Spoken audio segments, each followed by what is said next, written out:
ले चलते हैं हमीरपुर, जहां पर मुख्यमंत्री योगी आदित्यनाथ चुनाव प्रचार में लगे हैं।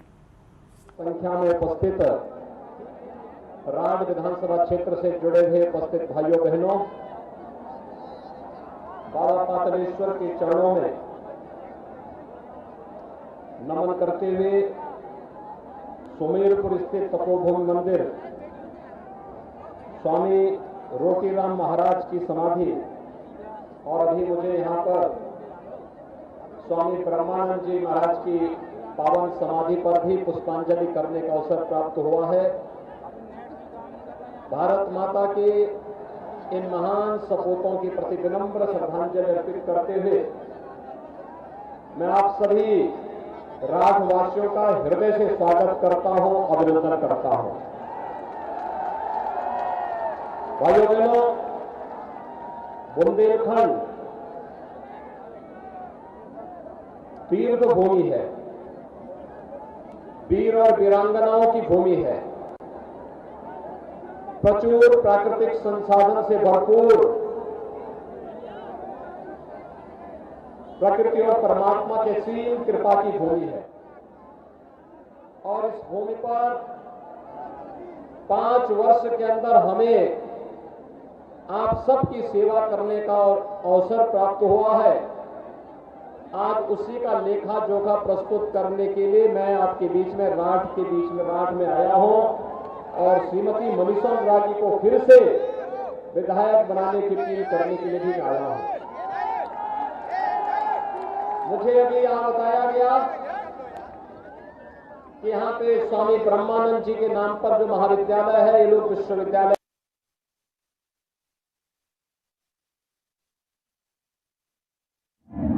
प्रकृति और परमात्मा के सीम कृपा की भूमि है और इस भूमि पर 5 वर्ष के अंदर हमें आप सबकी सेवा करने का अवसर प्राप्त हुआ है।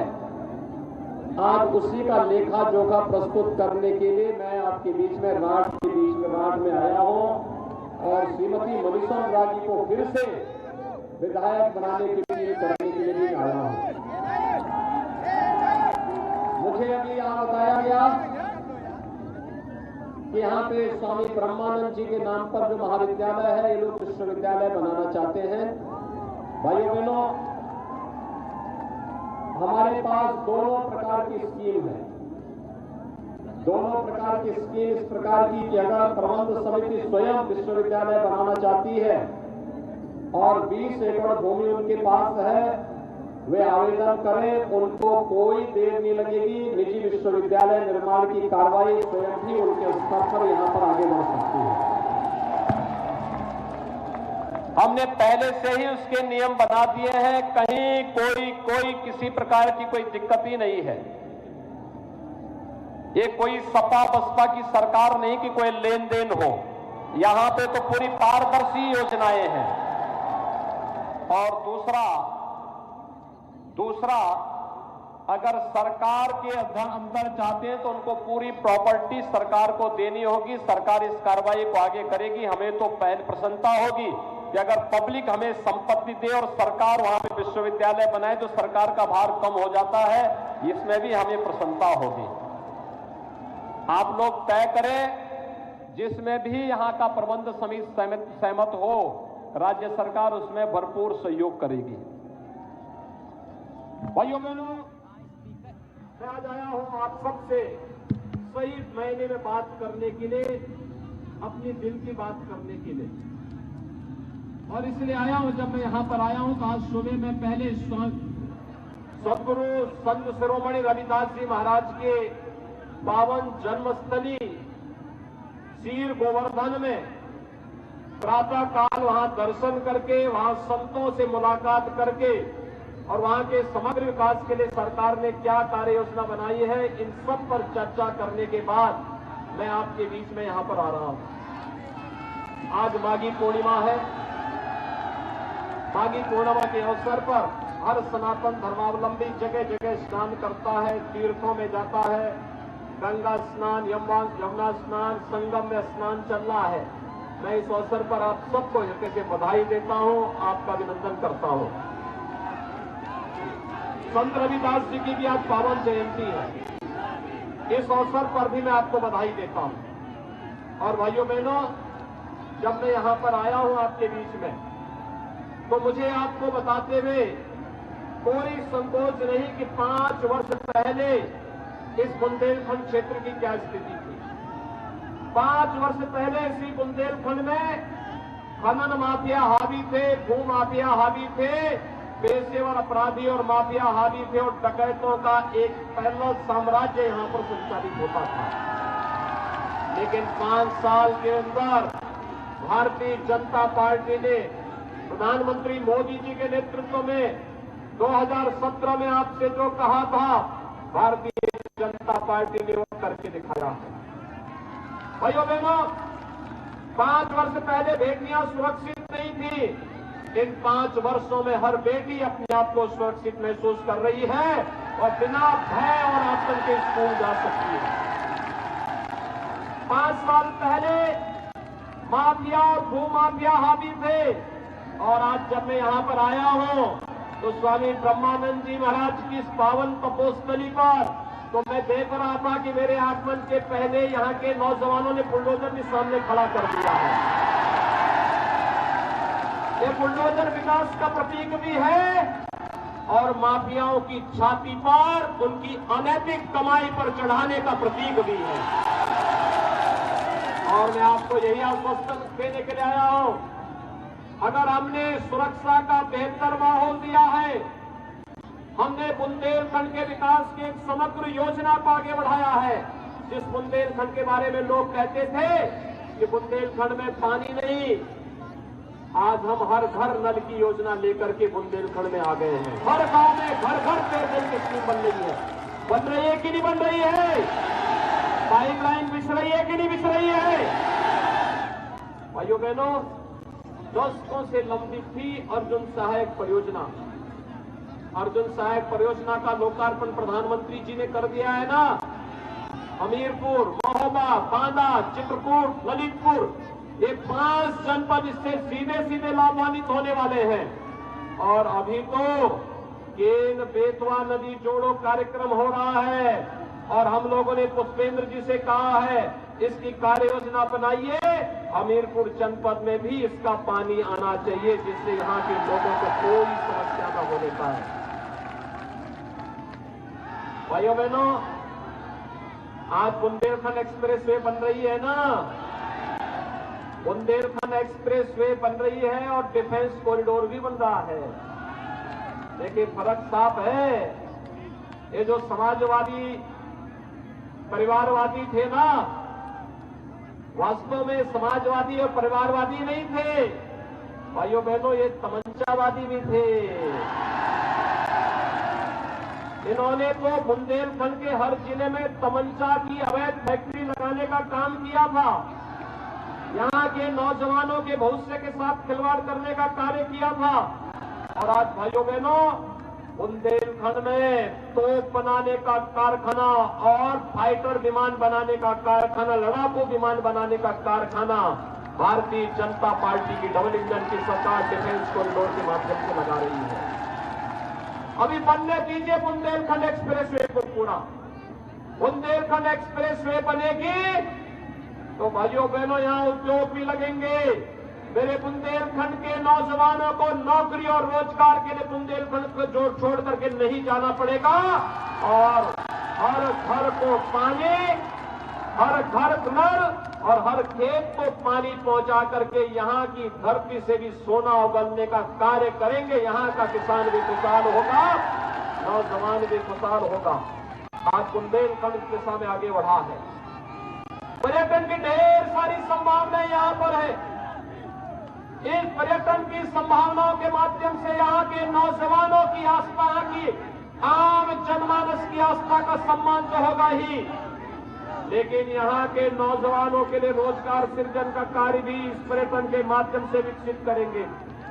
और इसीलिए आज मैं आपके पास आया हूं। भाइयों बहनों, आप देख सकते हैं बुंदेलखंड के लिए हमारी जो कार्य योजना थी, अकेले हमीरपुर जनपद की ही मैं बात करूं तो भाइयों बहनों, हमीरपुर में 41,400 से अधिक किसानों का ऋण माफी का कार्यक्रम हमारी सरकार ने किया था। 41,400 प्रधानमंत्री किसान सम्मान निधि में 1,76,600 से अधिक किसानों को सालाना 6,000 रुपए सालाना उनके अकाउंट में स्वतः ही आ रहे हैं। भाइयों बहनों, पाइप पेयजल स्कीम के अंतर्गत यहां पर 27,682 परिवारों में कनेक्शन दिए जा चुके हैं। और अगर मैं दिव्यांगजन पेंशन, निराश्रित महिला पेंशन, वृद्धावस्था पेंशन की बात करूं, समाजवादी पार्टी ने इस पेंशन को रोक दिया था। 18,000 आवास नहीं दे पाए थे पूरे प्रदेश में, और हमारी सरकार ने, भारतीय जनता पार्टी की डबल इंजन की सरकार ने इसी कालखंड में 43,50,000 गरीबों को एक एक आवास दिया है, और हमीरपुर में 15,000 गरीबों को एक एक आवास मिल गया है। भाइयों बहनों, हमारा युवा क्यों से छूट जाएगा? हमने तय किया है हर युवा को स्मार्टफोन और टैबलेट उपलब्ध करवाने का कार्य करेंगे। 200 नौजवानों को मिल चुका है, उसकी कार्रवाई चल रही है। समाजवादी पार्टी ने इसकी कंप्लेंट कर दी है चुनाव आयोग में। कुछ देर के लिए भले रुका होगा, अभी तो 1 करोड़ नौजवानों को दे रहे हैं। अगर हमने कहा तुम रोक लगाओगे, हम चुनाव के बाद 2 करोड़ नौजवानों को टैबलेट स्मार्टफोन देने का कार्य करेंगे। भाइयों बहनों, आज जब मैं आपके पास आया हूं आपसे कहने के लिए, मैं तो आपसे एक अपील करने के लिए आया हूं। मुझे एक बात बताइए, कोरोना कालखंड में ये सपा बसपा कांग्रेस के नेता कहीं थे? कहीं दिखाई दे रहे थे? ये परिवारवादी, वंशवादी, बहुरूपिया ब्रांड जो समाजवाद का आया है, परिवारवाद का, वंशवाद का, माफियावाद का, तमंचावाद का, क्या ये लोग भी कहीं थे? कहीं आता पता लग रहा था इनका? लेकिन कोरोना कालखंड में भी डबल इंजन की सरकार कार्य कर रही थी ना। फ्री में टेस्ट, फ्री में उपचार, फ्री में वैक्सीन। कितने लोगों ने वैक्सीन ले ली है? और सड़क वाले लोग क्या वैक्सीन से परे हैं क्या? आप में से कितने लोगों ने वैक्सीन ली है? सभी लोग हाथ खड़ा करके मुझे बताओ। आपका अभिनंदन, 100% लोगों ने वैक्सीन ले ली है। भाइयों बहनों, मैं आपसे बताना चाहता हूं, यही वैक्सीन कोरोना महामारी से बचा रही है। तीसरी वेव कब आई कब चली गई कोई पता नहीं लगी, क्योंकि कोरोना को हमने, जैसे आपने सपा बसपा कांग्रेस के चिन्ह को बोतल में बंद करके हमेशा के लिए इन्हें राजनीति से खारिज कर दिया है, ऐसे ही कोरोना के चिन्ह को हम लोगों ने भी बोतल में बंद करके हमेशा के लिए इन्हें बंद करके रख दिया है। और इसीलिए आज मैं आपके पास आया हूं आपसे कहने के लिए, फ्री में वैक्सीन, सबको वैक्सीन। लेकिन जो लोग वैक्सीन का विरोध कर रहे थे, आज समय आ गया है चुनाव की जोरदार वोट की तोड़ से इनको मुंहतोड़ जवाब देने की आवश्यकता है। और भाइयों बहनों, एक बात और, फ्री में वैक्सीन, सबको वैक्सीन तो मिलाई। अब तक की महामारी का ये रिजल्ट रहता था कि जितने लोग बीमारी से मरते थे उससे कई ज्यादा लोग मरते थे भूख से। डबल इंजन की सरकार ने हर महीने 2 बार राशन दिया है ना, डबल डोज राशन की भी सभी लोगों को मिल रहा है ना, कोई दिक्कत तो नहीं है। ये राशन पहले सपा की सरकार में कहां चला जाता था? खा जाता था सेवई खानदान, उनके गुर्गे खा जाते थे, गरीब देखता रह जाता था। आज कह रहे हो कि घी देंगे, अरे जब मौका मिला था तब तो सब गरीबों का हजम कर गए थे। आज देंगे कहां से? आज तो जनता इस लायक ही नहीं छोड़ रही कि वे दे सके। आज कहते हैं कानून अच्छा करेंगे। अरे अच्छा तो हम कर ही चुके हैं। आप सोचिए, आपने समाजवादी पार्टी के नेताओं का बयान किसी अच्छे कार्य में सराहना करते हुए देखा है क्या कभी?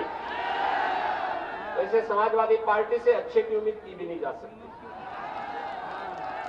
उनकी संवेदना किसानों के प्रति नहीं, नौजवानों के प्रति नहीं, बेटियों की सुरक्षा के प्रति नहीं। उनकी संवेदना तब होती है भाइयों बहनों, तब जागती है जब माफियाओं के ऊपर बुलडोजर चलता है। तब कहते हैं नहीं करना चाहिए। माफिया के प्रति, पेशेवर अपराधियों के प्रति उनकी संवेदनाएं हैं। उनकी संवेदना गांव के लिए नहीं, गरीब के लिए नहीं, नौजवान के लिए नहीं, किसानों के लिए नहीं है। और इसलिए भाइयों बहनों, मैं आप सबसे कहने के लिए आया हूं, भारतीय जनता पार्टी ने विकास किया है और भारतीय जनता पार्टी विकास कराएगी। हमने तो जो कहा वो करके दिखाया है। आखिर मुझे बताइए, क्या अयोध्या में राम मंदिर का निर्माण कांग्रेस, सपा, बसपा कोई कराएगा क्या? कौन करा रहा है? ये भाजपा की डबल इंजन की सरकार ही करा पाएगी। काशी में काशी विश्वनाथ धाम का निर्माण कौन करा रहा है? और विंध्यवासिनी धाम का और चित्रकूट के सुंदरीकरण का, यह भी भारतीय जनता पार्टी की डबल इंजन की सरकार करा रही है। भाइयों बहनों, बेटियों की सुरक्षा हो या बेटियों को मिलने वाली कन्या सुमंगला योजना या सामूहिक विवाह की योजना, बिना भेदभाव के दिया जा रहा है। छात्रों की स्कॉलरशिप हो या उन्हें सरकारी नौकरी या टैबलेट और स्मार्टफोन देने की कार्रवाई ये सरकार कर रही है। हर घर नल और हर खेत को पानी देने का काम भी कोई कर रही है, तो भारतीय जनता पार्टी की डबल इंजन की सरकार कर रही है। तो भाइयों बहनों, वोट पाने का अधिकार भी तो भारतीय जनता पार्टी को ही होना चाहिए ना। क्या मनीषा उंडरागी जी को भारी बहुमत से विजयी बनाएंगे? भारी बहुमत से कमल चुनाव चिन्ह पर। भाइयों बहनों, ये कमल चुनाव चिन्ह पर याद रखना, विपक्षियों की जमानत तब जब जब्त होगी, चुनाव के दिन जब आप पहले करेंगे पहले मतदान फिर जलपान। पहले मतदान, पहले मतदान, पहले मतदान। जब पहले मतदान करने के लिए जाएंगे, सबसे पहले मतदान जब ये लक्ष्य को लेकर के आप चलेंगे, तब विपक्ष की जमानतें जब्त होंगी। तो मनीषा उंडरागी जी को आप कमल चुनाव चिन्ह पर भारी बहुमत से चुनाव जिता करके भेजेंगे। विकास और बुलडोजर साथ साथ चलना चाहिए ना। गरीब को राशन ऐसे मिलते रहना चाहिए ना। विकास ऐसे चलना चाहिए ना। सहमत है? सपा बसपा कांग्रेस के बहकावे में तो नहीं आएंगे ना।